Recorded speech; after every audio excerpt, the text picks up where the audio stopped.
Olá, que bom que você está assistindo a Boas Novas. Esse é o Atletas no Ar, um programa da Boas Novas em parceria com os Atletas de Cristo. Eu sou Fábio Marques, mais uma vez com você para a gente falar sobre tudo que tem acontecido no esporte e também ver os nossos quadros. Hoje, no nosso quadro Atleta por Ele Mesmo, a gente vai ter a presença do Marcelo Cabo, técnico do Volta Redonda, sucesso no Campeonato Carioca. No Atletas em Campo, o projeto IBC Fighters, da Batista Central da Barra. A gente vai falar também de basquete, Superliga de vôlei, UFC e, é claro, os campeonatos estaduais e futebol aqui no Atletas no Ar. Aqui comigo, o comentarista das multidões, Jorge Max Júnior. Isso aí, estamos aí mais uma vez, graças a Deus, mais uma terça-feira no Atletas no Ar. Já começo lembrando que você pode mandar um e-mail pra gente, atletasnoar@boasnovas.tv. Escreve pra gente, fala o que você está achando do programa, fala aí do seu esporte favorito, fala aí da Superliga de vôlei, que vai chegar já nos seus playoffs a partir de agora. Basquete, futebol, UFC, a Honda, rapaz, a Honda lutou. Não foi rápido, mas ela lutou. Se você foi no banheiro, perdeu. Manda pra gente também o que você achou, o que você acha dela. Enfim, entra também no site dos atletas, atletasdecristo.org. Lá você tem mais informações sobre a missão dos Atletas de Cristo, viagens missionárias, inclusive a do PAN desse ano em Toronto, no Canadá. E também tem a loja virtual, onde você pode ir lá para poder comprar todos esses produtos que sempre ficam aqui na nossa mesa. Bíblia, a garrafinha, o boné, a bolsa e a camisa. Tem tudo lá num preço bacana para chegar na sua casa diretamente. É isso aí. Na semana passada, rapaz, a gente gravou um programa especial para falar justamente sobre o trabalho de missões, sobre viagens, tudo relacionado ao esporte. Vai passar aqui no Atletas no Ar no mês que vem. Se eu fosse você, não perderia nenhum programa, porque pode ser, pode ser agora, pode ser... Fica ligado no Atletas no Ar. No nosso quadro Atleta por Ele Mesmo de hoje, o testemunho de Marcelo Cabo, técnico do Volta Redonda, equipe do interior aqui do Rio, está fazendo sucesso no Campeonato Carioca.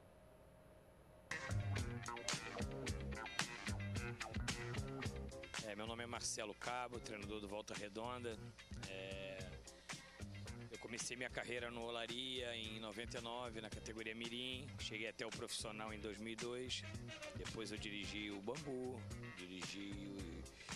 fui para a Arábia Saudita, Al Hilal, seleção da Arábia. Participei da Copa da Alemanha de 2006. Depois eu fui para o Kuwait, trabalhei no Arabi, no Nasser do Kuwait. Tive uma passagem pela seleção brasileira na Copa de 2010. Retornei ao Brasil, trabalhei em Figueirense, Ponte Preta, Tombense e atualmente sou o treinador do Volta Redonda. Eu sou um ex-atleta de futsal. Toda a minha carreira eu iniciei aos 8 anos de idade, encerrei em 98 aos 32 anos e iniciei minha carreira de treinador no futsal do Fluminense em 98. Em 99 migrei para o campo e aí é toda a minha trajetória. E representar o seu país numa Copa do Mundo, né, eu acho que é o ápice de qualquer profissional, um momento ímpar na carreira de qualquer treinador. Na verdade, foi um convite feito pelo Jorginho, né, e avaliado pelo Dunga, o Américo Faria. Em 2008 eu fui compor a seleção brasileira como segundo auxiliar, fazendo a observação dos adversários. Participei das eliminatórias, né? Fomos campeões da Copa das Confederações e subsequente a final, aliás, a Copa do Mundo de 2010, onde meu ciclo terminou no jogo da Holanda, última participação da seleção em 2010. Em final de novembro eu recebi o convite do Zada, que é o nosso gerente de futebol, e começamos o trabalho dia 1º de dezembro. Foi um trabalho árduo, onde tivemos que selecionar jogadores, escolher os jogadores por todo o país, aproveitamos uma base que tinha em Volta Redonda. E o bom momento que o Volta Redonda vive é pautado pelo planejamento que a diretoria fez, pela execução desse planejamento. O Volta Redonda é um clube que paga rigorosamente em dia. Tem uma estrutura muito boa, né, com centro de treinamento, com uma sede, um bom estádio. Isso tudo corrobora para que a gente possa viver esse bom momento dentro da competição. Eu era atleta do Flamengo em 93 e a gente, né, jovem, na noite, não conseguia conciliar minha vida de atleta, né, como deveria ser. Eu era atleta, mas curtia muito a noite, muita balada. E início de 93 eu casei e o meu casamento no início ficou muito instável por querer ter uma vida dupla de casamento, de noite, de sair. E eu estava assim desfocado da minha carreira de jogador.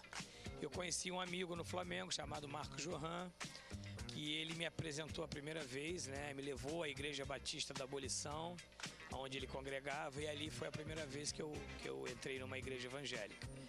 De 93 a 98 eu oscilei entre ir à igreja, mas não tinha uma atitude de aceitar Jesus e me converter. Em 98, né, ao convite do pastor Odilon, que é o marido da Eixla, né, que é meu amigo de infância, eu comecei a frequentar a Assembleia de Deus da Penha, do pastor Silas Malafaia.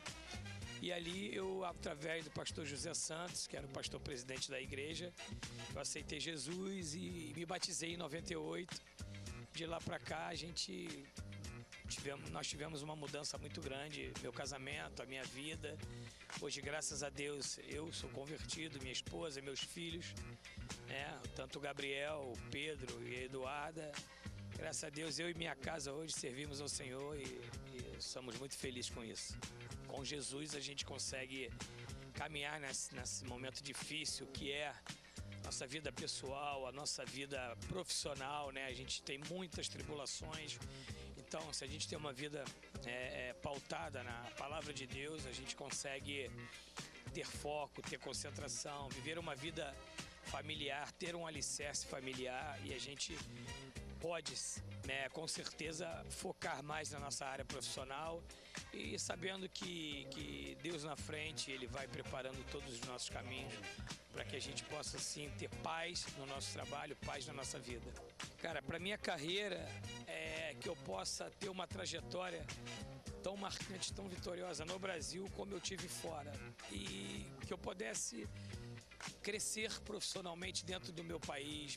Hoje eu estou muito feliz dentro do meu estado, tendo sucesso no meu trabalho, mas a gente precisa entender que a gente tem que entregar as coisas na mão de Deus, que é Ele que delinea o caminho que a gente tem que seguir, né? É mais um trabalho, é mais uma competição, mas o mais importante que é de saber é a nossa aliança com Deus, porque Ele nos dá a melhor direção. Eu sou o Marcelo Cabo e sou atleta de Cristo.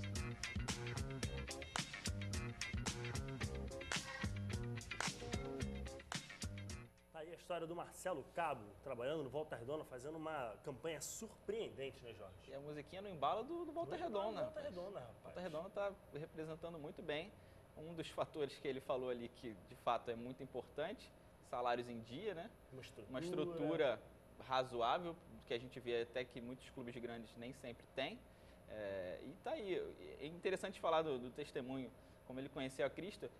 Sempre a gente fica, às vezes, na hora de convidar alguém, algum conhecido, né? Não, mas ele não vai, ele não iria. Ou a própria pessoa fala, não vou não. Convida. Um dia a pessoa pode, eu vou. E aí Deus pode trabalhar nesse momento, em qualquer momento, mas nesse momento... O importante é ter amizades, ter um bom testemunho para que as pessoas possam ouvir falar de Jesus. Então, convide, chame, dê bom exemplo, bom testemunho para o seu colega e Deus pode trabalhar nisso. É isso aí, um grande abraço para o Marcelo Cabo, tenha sucesso no Volta Redonda, atualmente 4º lugar do Campeonato Carioca, a gente vai falar de Campeonato Carioca no 3º bloco. Hora da gente falar de basquete, rapaz. A Liga das Américas de basquete está chegando ao fim. Com a vitória do Flamengo sobre o Penharol por 88-86, os times brasileiros estão classificados para as semifinais do torneio. O Bauru vai enfrentar o próprio Penharol e o Flamengo vai enfrentar os Pioneiros de Quintana do México. Os jogos serão disputados dias 14 e 15 de março. Ainda falta definir os locais onde os jogos serão realizados. Grande vitória do Flamengo, né? Chegou a abrir 22 pontos no 3º quarto, deu aquele apagão na defesa, faltando 6 segundos, estava empatado. Exatamente. No finalzinho, aquilo que a gente já falou, né? A pranchetinha, o Papai Joel aparece e aí vem pra cá, vai pra lá, faz um monte de X ali na pranchetinha e você arremessa e tal, e os jogadores nessa hora eles são preparados para isso. O Laprovitola foi lá e fez a cestinha de 2 pontos para conseguir mais essa vitória. Os times brasileiros muito bem. Jogando muito bem também, está sendo decisivo nesse momento do Flamengo. Nesse jogo foram 18 pontos. O Marquinhos também fez 15. O cestinha do jogo foi o Léo Gutierrez, jogador. Interessante também lembrar do Marcelinho, que teve aquele problema interno, digamos assim, disciplinar com o treinador. E às vezes isso acaba trazendo uma falta de condições, de harmonia ali depois. Mas, graças a Deus, para o time do Flamengo, eles se entenderam bem, são adultos, voltou a jogar, está jogando bem. Né? É um jogador experiente, de qualidade, que pode ajudar o Flamengo também. É isso aí, o Flamengo está muito bem, vai enfrentar aí o time do México, talvez seja desses times aí o que tem menos condições, talvez, de chegar no título. Logicamente, Flamengo e Bauru são os favoritos para esse jogo. Semifinal no dia 14 de março, então na final no dia 15, é lógico, você vai ver tudo isso aqui no Atletas no Ar. Hora de a gente falar da Superliga de Vôlei, rapaz. O Cruzeiro escalou o time reserva e perdeu para o SESI por 3 sets a 1. 25-27, 25-22, 25-21 e 25-20. Essa foi a última rodada da primeira fase. O Cruzeiro já era o primeiro lugar, poupou seus titulares. Chegou a ter um match point no primeiro set, perdeu a virada, mas conseguiu fechar o primeiro set. Uma partida muito boa. É legal ver o SESI jogando bem de novo. Estava passando uma fase complicada. A gente falava semana passada que o SESI tinha sido uma das duas equipes que tinha conseguido vencer o Cruzeiro. É isso aí. E novamente agora no retorno. Tudo bem que o Cruzeiro não tinha seu time titular, digamos assim. Tinha muitas peças novas. Dando ritmo aos reservas, testando, né? exatamente. Testando jogadores que podem ser decisivos. Podem ser decisivos aí no mata-mata agora. Mas de qualquer forma fez um bom primeiro set, venceu e depois tomou a virada. O SESI também tem jogadores muito experientes, tem o Murilo, o Lucão, o Marcelinho, jogadores de seleção brasileira que podem, no momento decisivo, fazer a diferença para o time. O Cruzeiro também errou muitos saques, principalmente no terceiro e quarto sets. Talvez um pouco pela falta de ritmo dos jogadores, não são os titulares e tal. E também já estavam atrás no placar e aí tem um pouco de você precisar forçar também o saque para você tentar buscar a diferença no placar. E aí acaba acontecendo isso. Um saque mais forçado tem mais chance de você errar, ao mesmo tempo que ele tem mais efetividade quando você acerta. Acho que valeu também a experiência do SESI, né? São jogadores acostumados a jogar, souberam lidar com esse último jogo de forma mais tranquila. Foi muito bem o SESI, logicamente classificado para a próxima fase da Superliga. E ao mesmo tempo que o Cruzeiro errava os seus saques na tentativa de conseguir retomar o jogo, o SESI experiente, como a gente já falou, fazia bem menos isso, forçava bem menos o saque, já fazendo um jogo bem mais tático, bem mais pensado do que de força, na questão dos fundamentos. Exatamente. Você tem o domínio dos fundamentos, você não precisa forçar tanto. Forçar tanto o saque, exatamente. Vamos dar uma olhada como é que ficou a tabela da competição da Superliga na primeira fase. Os 8 melhores estão classificados. Está lá o Cruzeiro, ficou em primeiro com 56 pontos.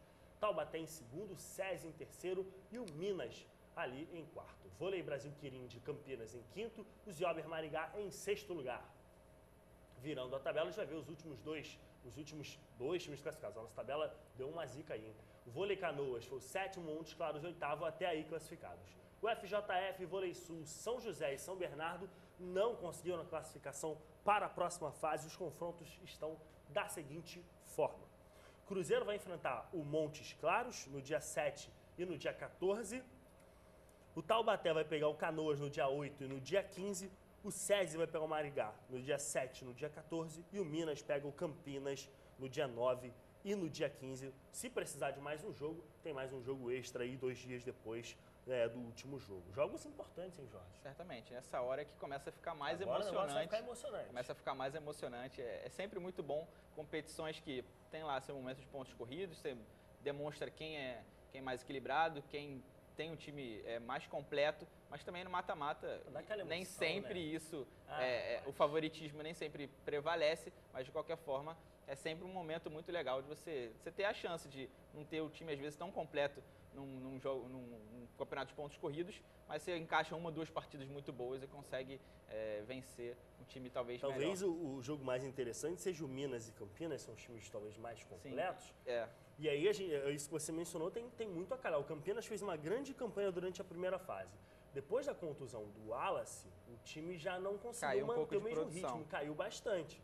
Se ele conseguir voltar agora, pode ser fundamental para uma classificação do Campinas. Né? E nessa última rodada aí, o Minas, que perdeu o seu jogo, tinha a chance de passar ali para ter vantagem na questão dos jogos em casa, não conseguiu, e aí o Campinas vai ter essa vantagem aí. O terceiro jogo é sempre realizado na casa daquele time que teve a melhor campanha durante a primeira fase. Vamos ao primeiro intervalo do nosso programa e na volta tem muito mais. Já vai falar de UFC, rapaz. O bagulho, olha... É rápido, mas vamos falar. Vai lá que a luta dela é mais rápida ainda do que esse intervalo. A gente volta já já.